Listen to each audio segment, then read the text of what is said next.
Independence Day. According to Lieutenant Charles Hall, he was the deputy base commander at the time, an unknown object shone a laser-like beam down through the dirt, through the hard bunker, all the successive layers, down into the ordnance itself, and in the work of Charles Hall that he gave in a private interview with my friend Peter Robbins and Larry Warren, who was the soldier there, he said that adversely affected the ordnance.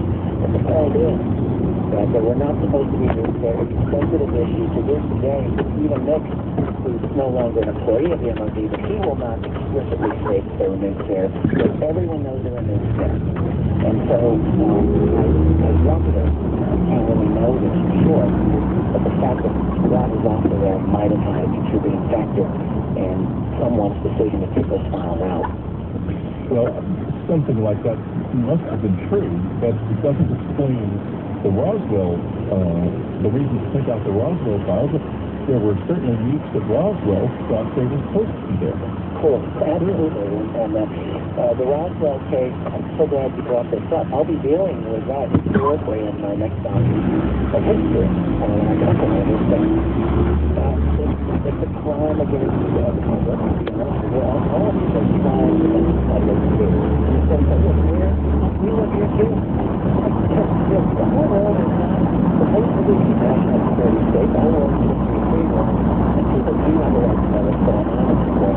And when we have a case with the MOD where this is a spectacular case of the U.S.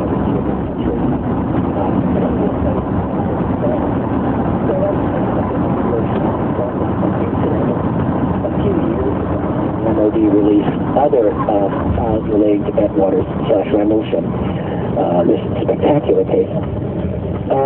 All that they released at that time was just a whole bunch of, That's the second cop I've seen. Nothing at all. It was all... That's the second cop I've seen in the 2 minutes and 15 seconds this video has been recorded. Quadruplicates of certain documents. There's a lot of fluff and a whole lot of nothing. So in this release, really we had the potential for something that was truly going to be a contribution to our knowledge, and instead we come up empty. And this sort of slavish media each time is careful to point out all of the funny stories. Oh yeah, the big hoax. The big hoax and the practical jokes, etc. and so forth. And these releases of documents are themselves a kind of hoax, aren't they? I would think that what they're doing is they're releasing anything that doesn't matter. I have agreed. I agree with you, and I believe this for some time. The British government's history on UFO information is actually more repressive, or as repressive at least, as that of the United States government, in my own opinion. All through the 60s and 70s, especially in the 70s and 80s, I guess I should say, when in the U.S. at least there was a glimmer of information coming out because of freedom of information. Not so in the UK at that time. The United Kingdom took a much longer time. There were official secret acts in effect at the time that were the UK Institute publicly was just not saying a thing. That has changed subsequently, but really the only thing that we have seen is this type of bureaucratic move on their part. Really, I think, simply to relieve the burden and giving us reports. Occasionally there's something in there apparently that is actually noteworthy. We'll tell, of course, the fascinating case of Milton Torres. Right, I was just going to bring Milton Torres up. I think that was the single most important thing they've released so far. Yeah, maybe. That's certainly absolutely the most memorable, and it is a fascinating case. And there have been even on this current batch, there's so much to go through. It's going to take years, but looking over the summary and glancing through some of the documents, there is some interesting information that's been released here. We certainly should not ignore it. I won't ignore it. No. But in terms of, here's what's missing. What you get, first of all, are a lot of policy statements. You get a lot of public inquiries, people reporting their sightings. All that's fine. What you don't get is any evidence of internal investigation of UFOs themselves. That's what's missing. Right. It's like, you know, there's stuff coming in and no one's investigating anything going out. So, and I gotta think there's something going on. There's someone got to be investigating something. When we get back, we're going to talk more about the Milton Torres case and ask Richard a question. Is there a hospital element here? Is one of the secrets that we've been trying to shoot him down? We'll be right back. Take Coast to Coast with you on your iPhone. Get the latest headlines, listen to the show, and play the exclusive Alien Abduction Day. Download the app directly from the App Store or visit coasttocoastam.com to learn how.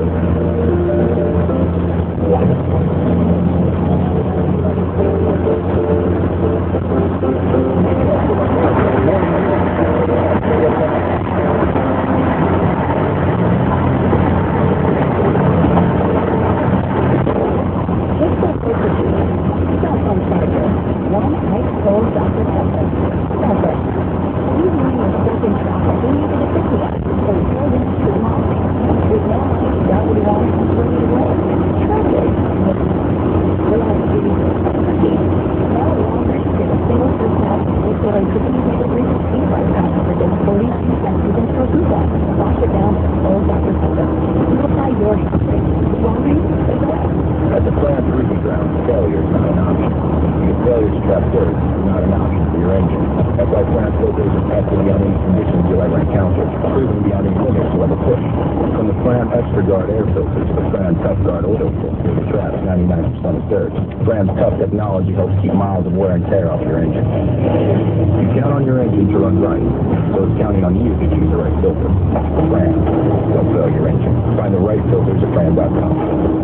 This eczema is driving me crazy. All I do is, no matter what I use on this dry, itchy, red skin, I can't stop.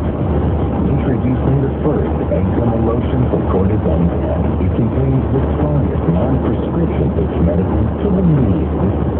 Plus 7 moisturizers to help heal severe dry skin. Once you start using it, you'll stop feel good.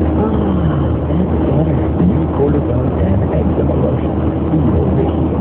Visit the show only on the Sam Plus E-Value Saving Celebration. E-Value lets me sample extra savings on top of the values I already get at this.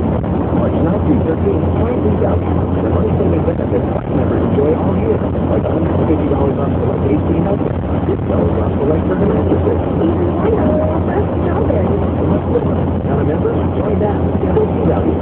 Sam Plus. Savings made simple. The price limited cannot be available on offer on every membership donate check.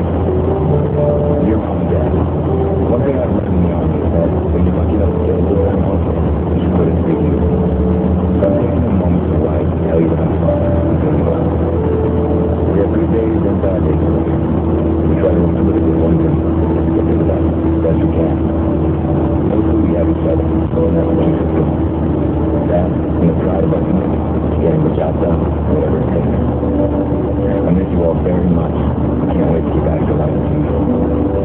Please tell everybody hello to me, and I'll be home soon. And Mom, since you asked, if anyone wants to help, just tell them to contact the USO. I can't believe how much they can support. With love, your son Michael. The USO depends on the generosity of the American people. People just like you. To find out how you can help, visit us at USO.org. The USO, until everyone comes home. This is NIH Health Matters. I'm Joe Valinsky. A study of nearly 1.5 million adults looking at deaths from any cause found that a body mass index, or BMI, between 20.0 and 24.9 is associated with the lowest risk of death compared to other BMI levels.